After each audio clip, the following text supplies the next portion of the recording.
everyone. Thanks for the story too. There you go.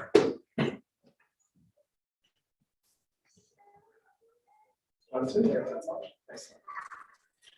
Well, today we are continuing the series we've been doing all year, which is a really important series to be looking through, which is prophecy. And when we're looking at prophecy, as we've been saying, it's a light of dark places. But it's important for us to remember that prophecy can be just as easily misused as it can be used properly.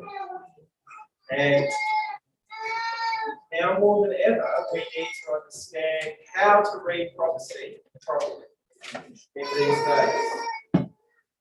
So we've gone through having a look at what prophecy is, understanding the different types of prophecy.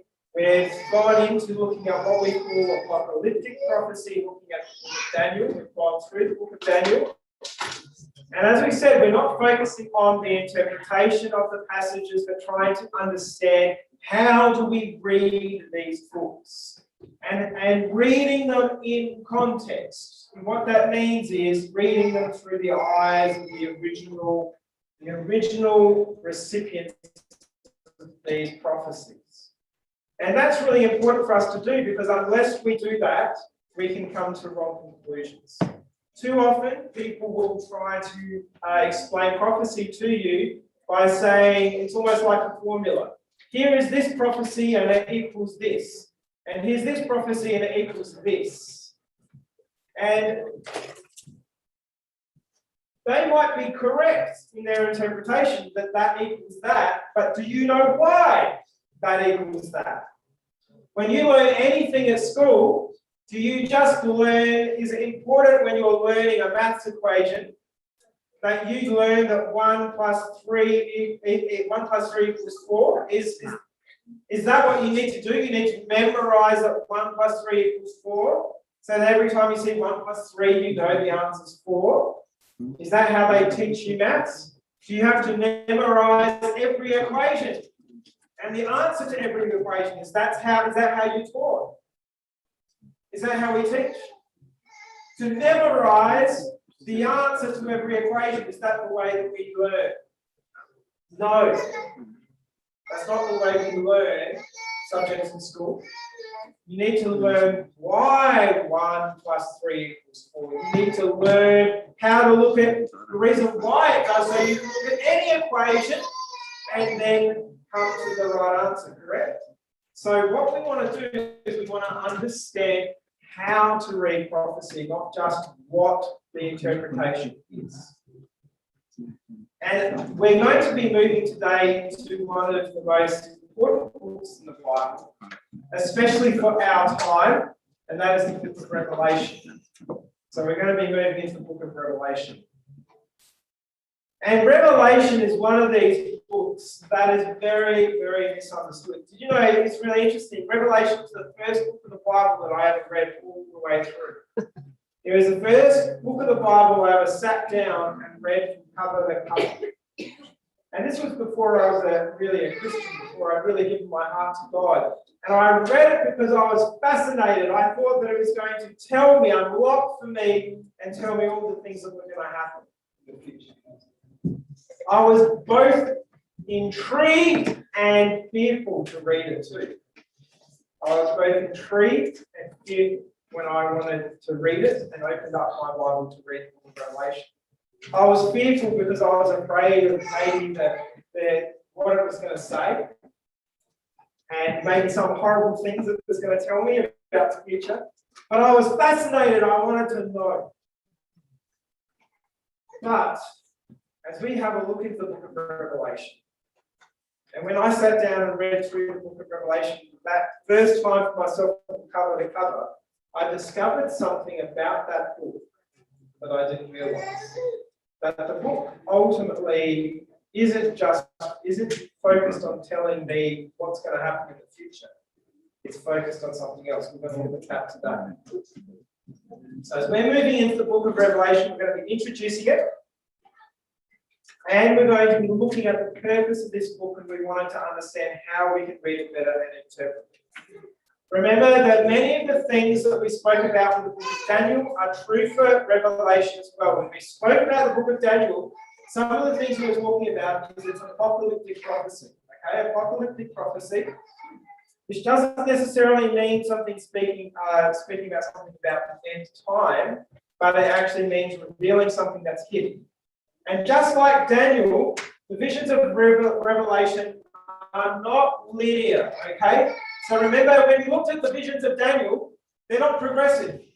You don't get the vision of the statue and then the vision of the beasts. The vision of the statue and the beasts, it's not the vision of the statue is telling you one story, and then the vision of the beast picks up from the end of the statue and tells you something new, is it? It's telling you the same story again, isn't it?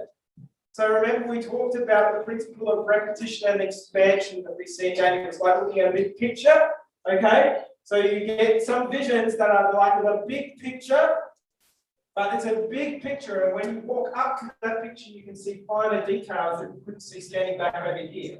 And so Daniel's constantly going in on the same picture and giving more detail, and then coming out and showing where it fits within the big picture. That's what Daniel is doing. Well, with Revelation, it's very similar. Revelation, it doesn't go Revelation chapter 1 and 2 and 3 and 4, and it's a progressive timeline right throughout the book of Revelation. So that when we come to Revelation chapter 22, it's just a linear timeline.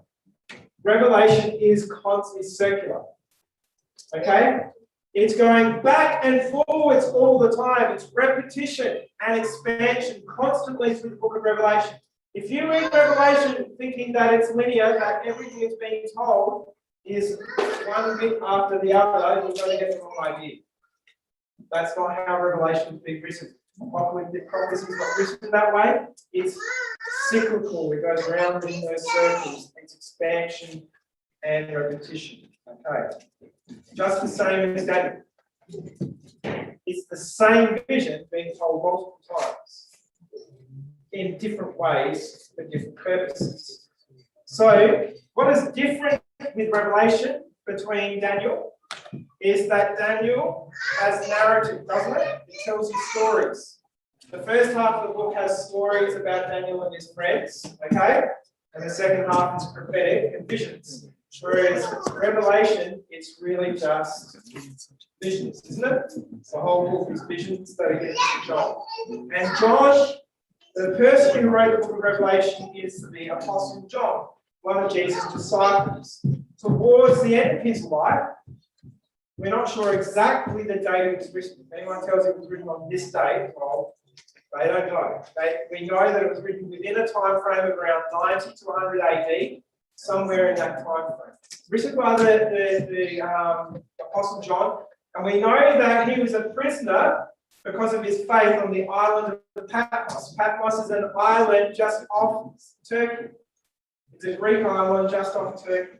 And he was a prisoner on that island. And while he was there, he had visions. And this book holds those visions that he wrote down. And he was instructed to write down. So it's really a flow of visions that he's been given that he's written down. And then there are multiple ways of looking at it. It's going around in circles over and over and over again, telling the same stories from different visions. One vision, Daniel has one vision unpacked in many different ways. So Revelation is telling the same story. The way I view Revelation is this. Revelation is it's telling the same story from different points of view. So there are different sections in Revelation. It's telling the same story from different points of view.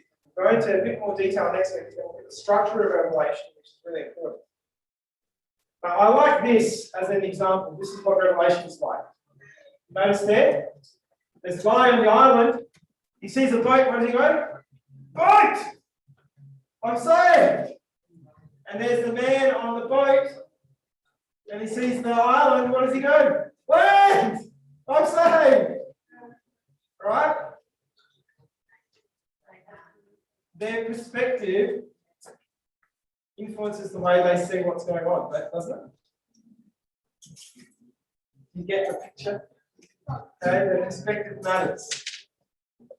The island thinks it's safe because it sees the boat. The person on the boat thinks it's safe because it sees the land. Right? But that's kind of like Revelation. Revelation, so two people can look at the same thing and see things differently, right? And it depends on their perspective. So Revelation is looking at the same events from different people's perspectives. Revelation looks at the same events from the perspective of God's people. Revelation looks at the same events from the perspective of the wicked, those who don't believe in God. Revelation looks at the same event from the point of view of Satan and his servants. Revelation looks at the same events from the point of view of heaven. It's looking at the same events from different points of view. That's crucial to understanding Revelation, is understanding that it's not linear, it's looking at the same events from different points of view in a cyclical cycle. And we'll look at that in a bit more next week as well. When we look at Revelation 2, you could say that Revelation is split into two main time frames. Well, this is the way I like to look at Revelation. There's two main time frames in the book of Revelation. There is the time from the cross, from John's day, from the cross through to the second coming. Okay, there's the time from the cross through to the second coming. And then there is the time from the second coming until the new earth. Revelation is unpacking what's happening in those two time frames from different points of view. So what happens in Revelation, we get given the story of the cross to the second coming, we get that multiple times from different points of view. And then we get given the story of the second coming to the new earth, the restoration of all things, judgment and all those sorts of things. We get given that story from different points of view. So there's two main sections as we look at this. But as we look through this book, I want to show some of those structure and these principles we need to understand to be able to interpret them. The other thing we look at Revelation is Revelation is a book full of symbolic language. And it's important to understand when it's speaking symbolically and when it's speaking literally. Lots of people get into trouble with the book of Revelation because they take symbolic language and they interpret it literally. When Revelation itself shows when it's speaking in symbols, and there are times where it speaks literally. But if there's a passage and you've got symbolic language, and then the next thing sounds literal, and then the next thing is symbolic language, you can't just willy-nilly be interpreting things literally and other things symbolically. Okay? I'll give you a good example. The 144,000. Okay, 144,000 is one of these things we'll look at in the book of Revelation. There's these people, they're numbered as 144,000. But everything before and after is symbolic. So how would people then interpret that number as being literal if everything before and after is symbolic? Make sense? We need to keep in mind when the book is speaking, maybe it's gone out. Out of battery. That's right. Just turn the main mic back on. Main mic. Face.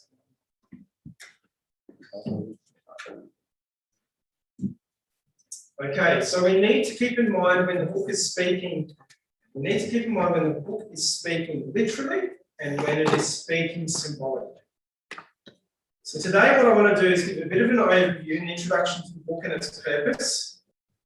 And what we're going to be looking at between this week and next week is the three key things, the three keys to interpreting Revelation. Three keys to interpreting Revelation. We need to keep these three things in mind when we interpret Revelation. They are the key to unlocking Revelation. We need to keep in mind these three keys as we unlock Revelation.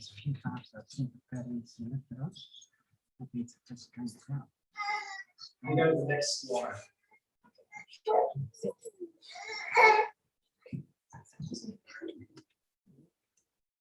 Everything's out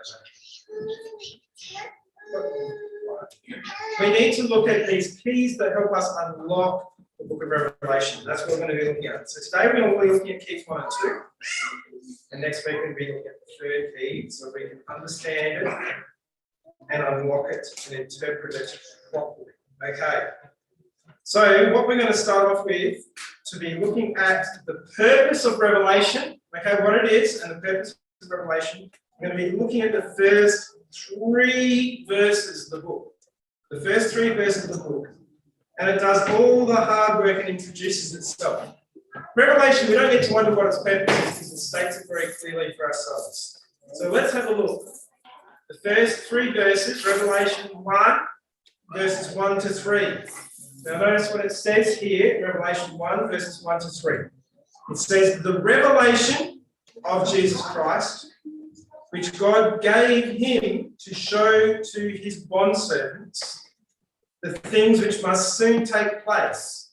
He sent and communicated it by his angel to his bondservant John, who testified to the word of God and to the testimony of Jesus Christ, even to all that he saw.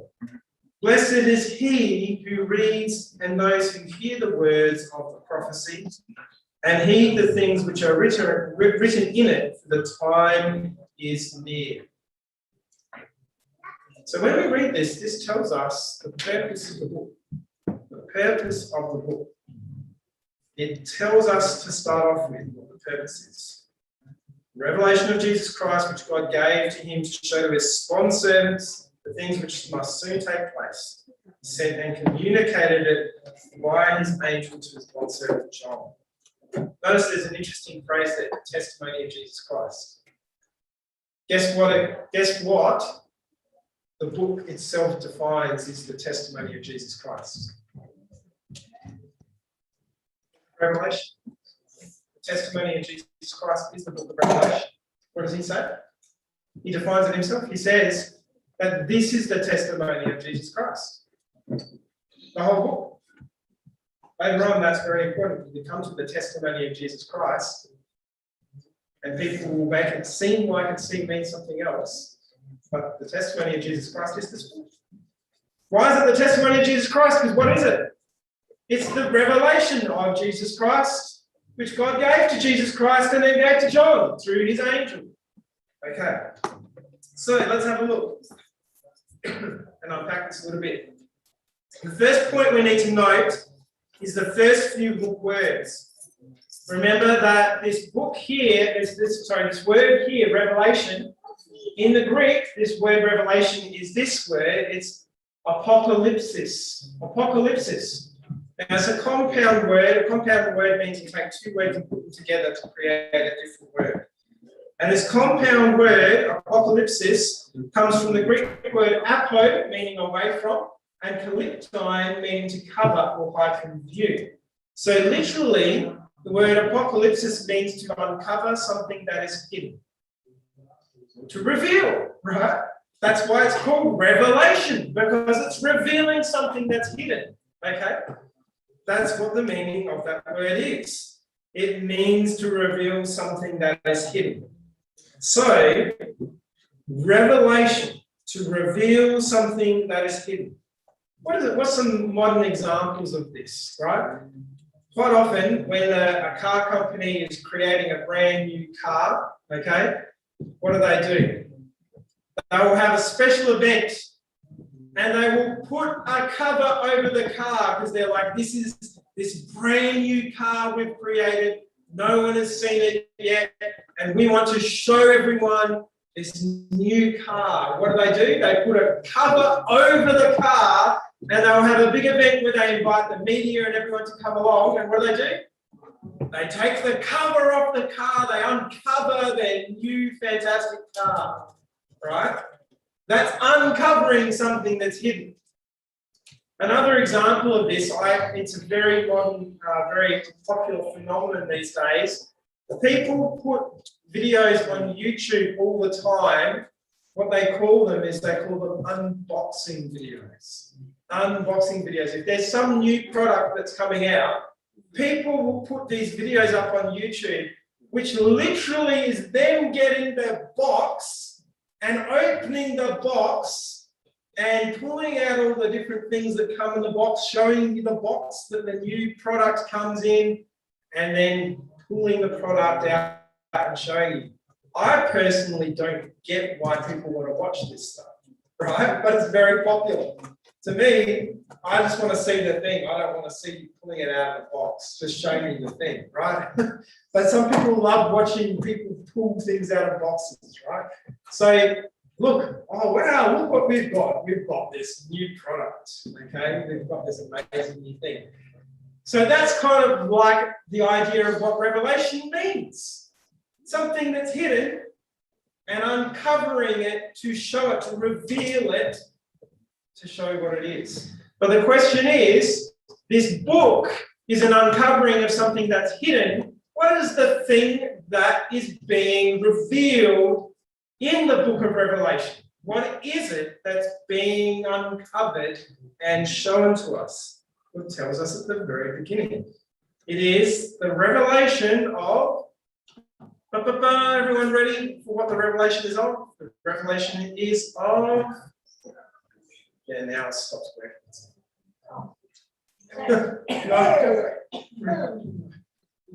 It works and then it doesn't work. Yeah, there we go. Okay. They're trying to help me and then I press this and then it comes. Okay, it's the revelation of Jesus Christ. Okay. So one of the most important points in this book is, when you think about this, this was written around 90 to 100 AD. This book was written maybe 60 years after Jesus' ministry. What do you mean it's revealing Jesus Christ? Jesus came to the earth and was revealed when he was here. Why is there a book full of visions 60 years later revealing things? Why is it needed? Wait a minute, I thought Jesus has already been revealed. What is it, in other words? There is something really important that God has to communicate about Jesus that had not yet been fully understood. There is something about who Jesus is and his ministry that had not been fully understood up until that point, that through this book, God is revealing. There is lots more to be understood. You know what? People read Revelation with many purposes in mind. People read Revelation to know the future, to know how the world will end. But there is one purpose that the book states that it has. That is, whatever we read in this book, it's intended to reveal things about what? It's intended to reveal things about Jesus. It's helping us to know who Jesus is in context of this earth's history and what Jesus is doing. How Jesus relates to the events of this world. He's telling us about the things that must soon take place, but he's putting himself in the story and where he fits and what he's doing. He is tearing aside the veil between the earthly and the heavenly. He's showing us the events of this world's history, but he's showing us what's going on behind the scenes in the spiritual world and how that reveals what Jesus is doing and who he is to us. It's really interesting when we look at Revelation, that it constantly puts things in the perspective of Jesus. It uses the language of the heavenly temple. Right, scattered right throughout the book of Revelation is the language of the heavenly temple. Okay, there's temple scenes right throughout. And every new section of Revelation is always introduced using temple imagery. And it puts Jesus in place with that. Jesus is pictured as fulfilling his role as our heavenly high priest. So maybe there's something in that helps us understand him and his role better. It's revealing something about who he is as our heavenly high priest. And that's really important to understand in the book of Revelation. So our first key to unlocking and understanding Revelation is this. Is that Revelation is centered on Jesus and explains who he is in a new way. Revelation is centered on Jesus and explains who he is in a new way. We need to be learning things about Jesus, yes. You know, the one with the Revelation, the one with the Revelation, it does a combination of God to the first Bible, the New Testament, and then he goes on to the new one with Jesus. And so that is almost the same, is it? Same communication. So that more or less continue on from God's work is it? Yeah. Oh, all right. Yeah, it's God communicating to us things that are going to be taking place, but putting Jesus in perspective. How does Jesus fit with everything that's going on? Oh, wow. Yeah, it's explaining how Jesus is working through all the things that are happening and how Jesus is fulfilling it. Yeah, well, especially from John's day, from the New Testament times. So the first key is it's centered on Jesus and explains Jesus in a new way. And that's what's important for us to always keep in mind as we're looking through the book of Revelation. The next part of this passage, remember if we're going back, and I'll just quickly go back. We'll have to skip through this again. As it says, there's a word in here that a lot of people skip over and not think of as being very important.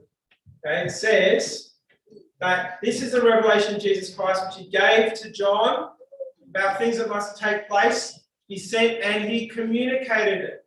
Now, that's not a very exciting word. He communicated it. He communicated it by his angel. That word communicated means more than just spoke.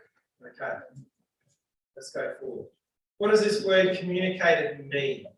This word communicated in the Greek is a very symbolic and very important word. It's the Greek word semeno.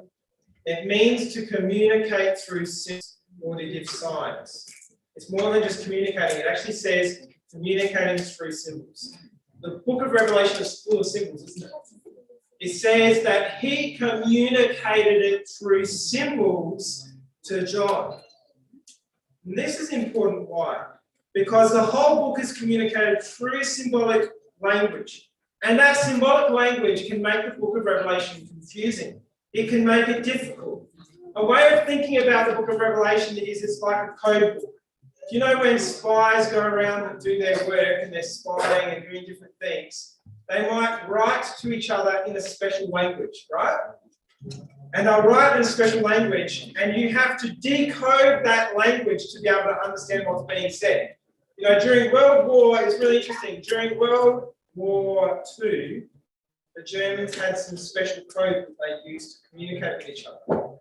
And they found a way to break the code so that they could understand the communication of what was going on.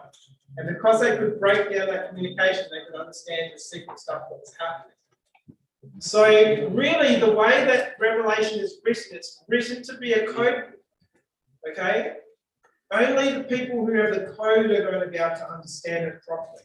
The symbols are the code of Revelation. They're the code of Revelation. Now, you might think about what's different reasons why God would write this book in code. He did. He wrote it in code. He wrote it in symbols so that it wasn't just clearly understood. Maybe it communicated things that were so important God wanted this book to last. And if it was communicated so clearly and simply that it was easily understood by anyone, there would have been political reasons why it might have been destroyed or other things. God wanted this to last right through to the end of time. And so I think God made it that way so that a lot of people who didn't understand the code would pick it up and read it and go, that's a load of gobbledygook, right? I don't understand what that's saying. Oh well, just leave it. But for God's people had the code. God's people had the code to understand this book. So what is the code? What's the code that helps us unlock the symbols of Revelation. This brings us to our second key to interpreting Revelation. The second key to interpreting Revelation is, where do we find the answers to unlocking the code of Revelation?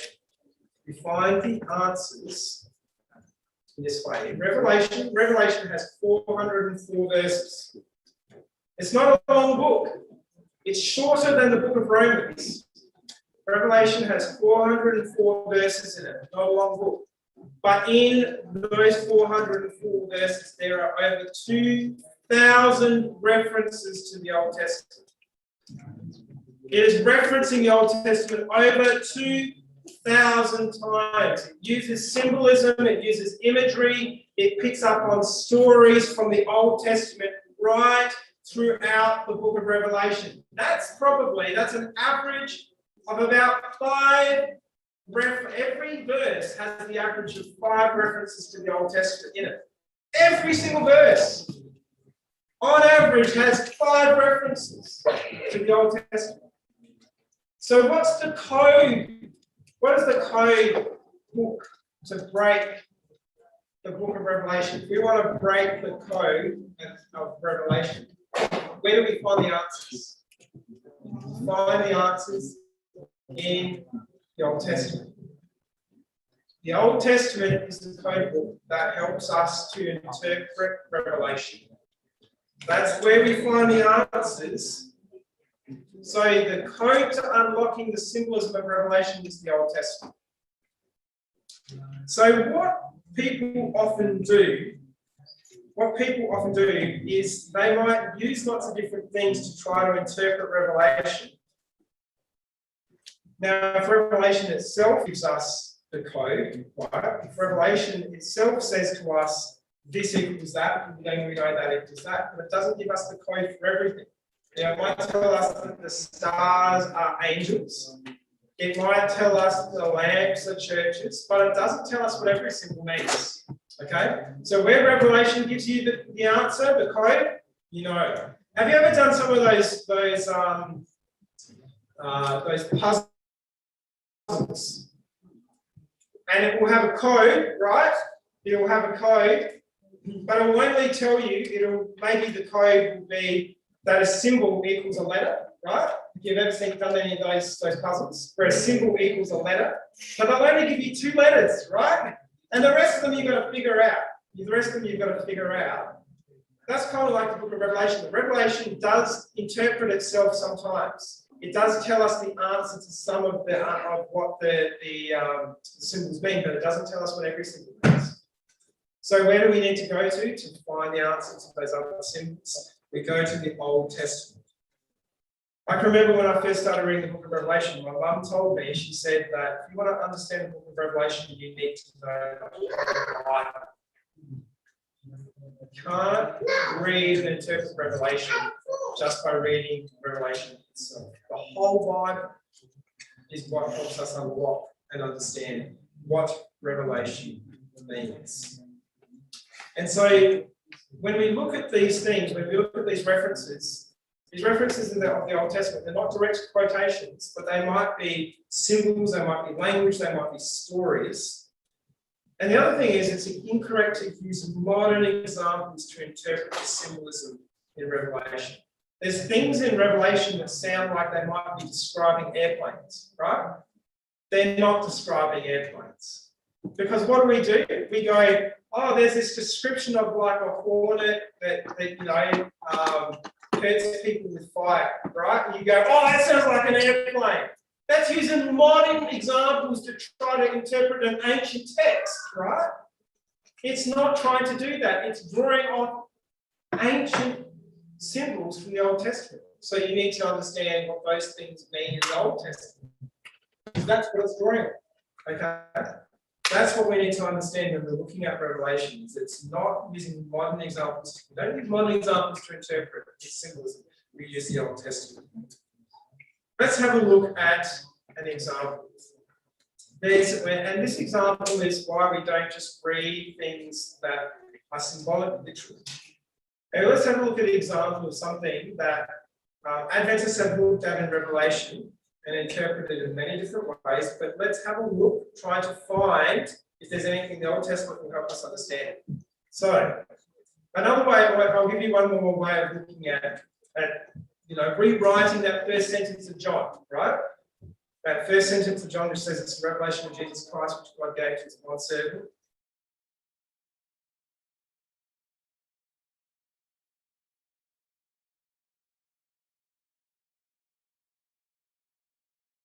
This is talking about this mark of the beast that it says in Revelation. And let's have a look at one segment. It says, he causes all, the small and the great, the rich and the poor, the free men and the slaves, to be given a mark on their right hand or on their forehead. And he provides that no one will be able to buy or sell except the one who has the mark, either the name of the beast or the number of his name. Now, what do people often do when they read this? They go buy or sell. That means people literally won't be able to buy or sell. That's it. Let's have a look at the language around it. Okay? He causes everyone to receive a mark on their forehead or their hand. Is that symbolic or literal? Is the mark that people get on their forehead or their hand, is that symbolic or literal? Symbolic. It's symbolic. Okay? It's symbolic language.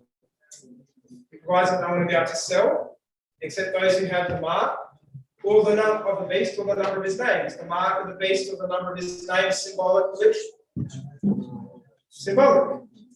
So, is being able to buy or sell symbolic or literal? What do most people say? It's literal. People literally won't be able to buy or sell.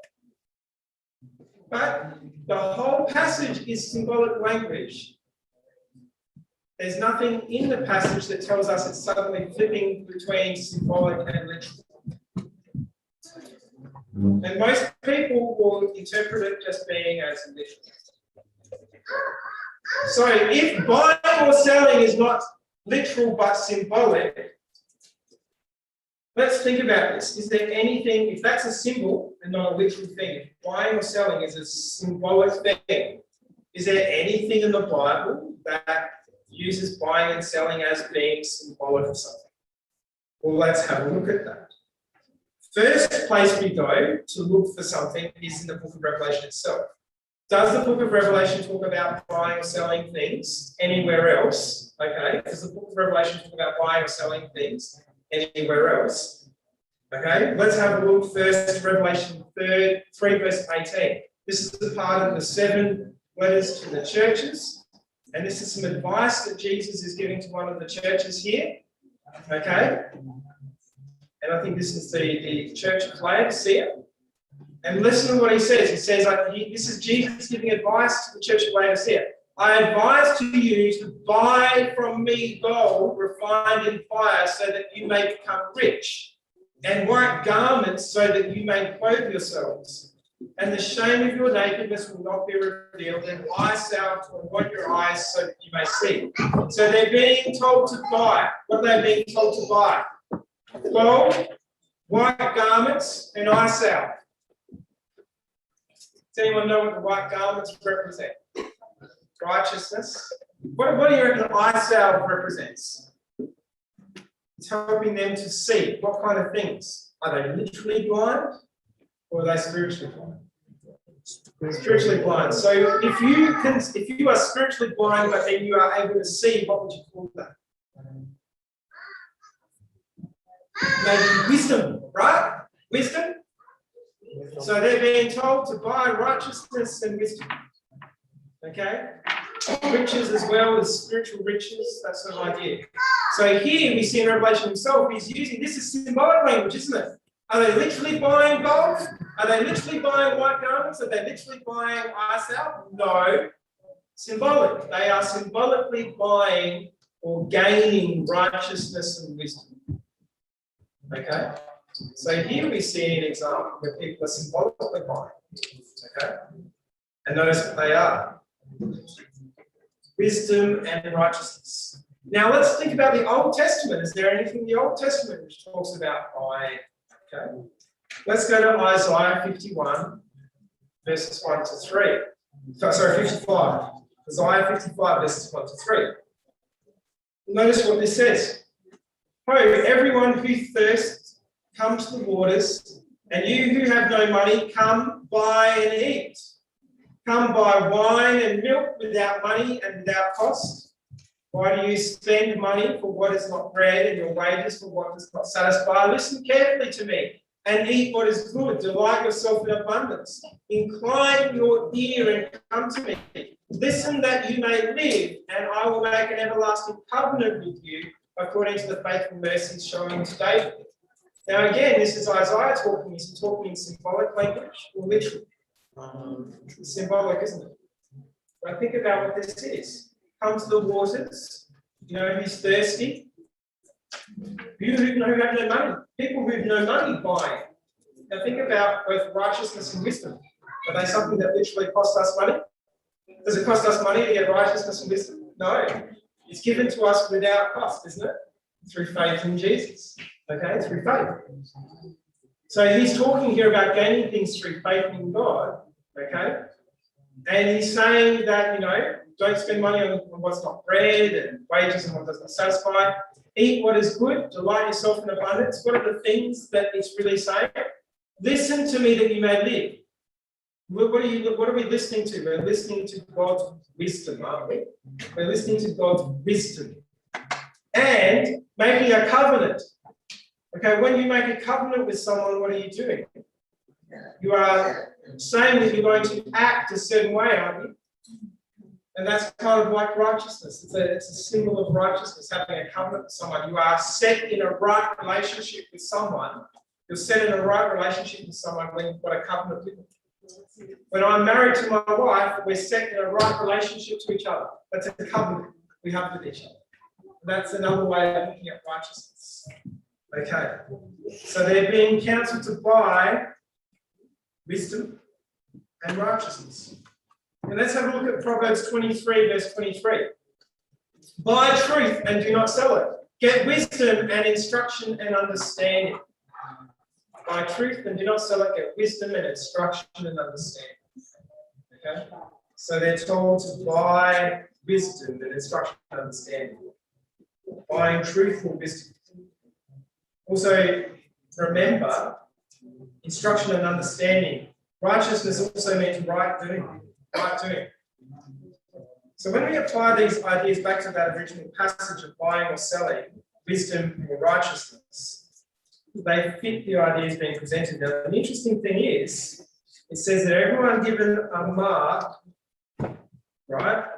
Okay, the mark on the hand and the forehead. What does the hand represent? Your hand represents your actions. Okay, what is righteousness? Right doing. What does your forehead represent? It's where you make decisions, isn't it? The forehead represents where you make decisions. And what do you need to make good decisions? Wisdom and righteousness. But interestingly, it flips it on its head. It says, and I'll go back to that verse again. It says that only those with the mark of the beast will be able to buy or sell. So this beast is selling something. Selling something that seems to be righteousness and seems to be wisdom. But it's not really God's wisdom or righteousness, is it? It's a counterfeit. You see, right throughout the book, right throughout chapter 13, what is the beast doing right throughout chapter 13? The beast is counterfeiting something that God has.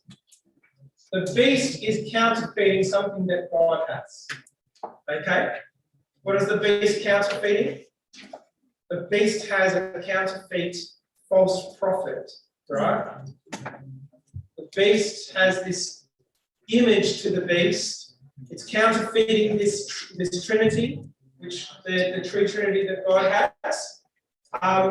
When you think about what the beast is counterfeiting, right? It's counterfeiting.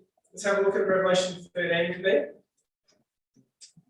The beast is constantly counterfeiting different things. Even the mark of the beast, what does God give to the faithful followers? He gives them the seal of God. Okay? So the mark is the counterfeit of the seal of God. The mark is the counterfeit of the seal of God. He is giving counterfeit signs and wonders making fire come down in the presence of men. Okay, he's counterfeiting the signs and wonders of God. He's doing the things that it seems only God can do. So is it any wonder that the beast will also be saying he's giving righteousness and wisdom to people? But only those who follow him will be able to gain that righteousness and wisdom that the beast is selling. Okay? So what will following the beast do? And let me get this point across.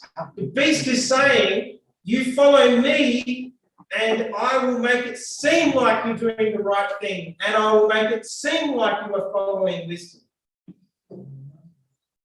If you're not following me, everyone will see you as being foolish and bad. So those who follow the beast look like they're good, look like they're wise, and those who don't follow the beast look like they're foolish and look like they're stupid, right? And bad. So are we getting another meaning out of this that's there? Now, this isn't saying what we've always said is wrong. It's just saying, hey, let's look at the symbolic meaning of this if we can gain something out of it. Yes? So you're saying the beast is it's God, and they want to follow him, the beast wants to be in The beast is Satan, and he is counterfeiting. The beast is Satan, and he's counterfeiting God. Satan is the beast. Yes. Satan is the beast, and he's counterfeiting God. He is pretending to be God. Okay? And he's getting people to follow him. They think they're following God, but they're actually following Satan. You don't have to follow Satan. Sorry? You don't have to follow Satan. So the other part there kind of then the beast and the mark. Yeah, the mark of the beast is for those who follow Satan in his way. Those who receive the mark, they think that they're doing good. They think they're doing good. They think they're being wise. They're really following after Satan. We can talk about it after. That's all right. I'll explain it after. We'll have a chat. The point now, the other thing that's really interesting is that there's also stories in the Old Testament that relate to being able to buy or sell. This is really interesting. The stories in the Old Testament, if you look it up for yourself, stories where people are either able to buy or sell or not able to buy or sell are always related to the Sabbath. Always related to the Sabbath. There's Nehemiah. In Nehemiah, chapter 10, verse 31, they put a limitation on people being able to buy or sell. And what day were they not able to buy or sell? As for the peoples of the land who bring wares or grain in on the Sabbath day to sell, we will not buy them from them on the Sabbath day or a holy day. We will forego the crops the seventh year and the exaction of every debt. And also in Amos 8, verse 5, it says, saying, when will the new moon be over, so we may sell grain, and the Sabbath that we may open the wheat market? So they were wanting the Sabbath to be over so they could do business, because they weren't able to buy or sell on the Sabbath. So it also relates in story form back to being able to buy or sell, or not being able to buy or sell, which is the Sabbath. So it also relates to maybe there's a false Sabbath, right? Where people won't be allowed to buy or sell based on that as well. So again, like I'm saying, it doesn't take us to a different conclusion that we understand, but we need to look at it and look at it the right way. We need to look at the Old Testament. We need to look at where these things are coming from. Find where these symbols are from the Old Testament and understand it in a better way, in a fuller way. So, the mark of the beast, okay, the mark of the beast won't be able to be just about what people can buy or sell, right? It's not just that literal interpretation. It's about wisdom and righteousness, okay? It's that symbolism, wisdom and righteousness. So next week, just to remind ourselves what we've looked at today, we've looked at key one. Remember key one? Revelation is centered on Jesus and explains who Jesus is in a new way. And key two is that it's the code to unlocking the symbolism of Revelation is the Old Testament. We need to look at the Old Testament. Next week, we're going to be looking at the structure of Revelation and how that helps us better understand. Okay, the structure of Revelation will help us better understand. So let's sing our final song.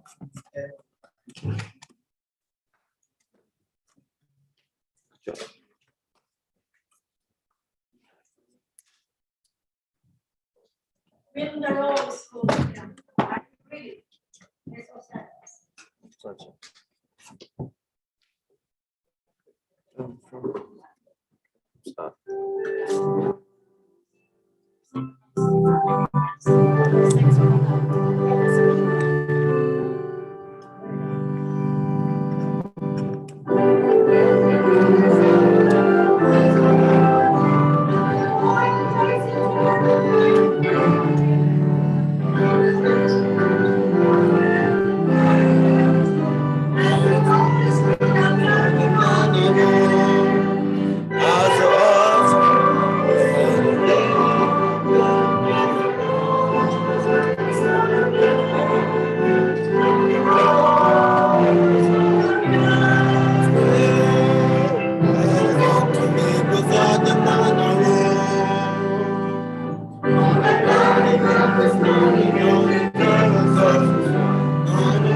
Dear Jesus, we want to thank you.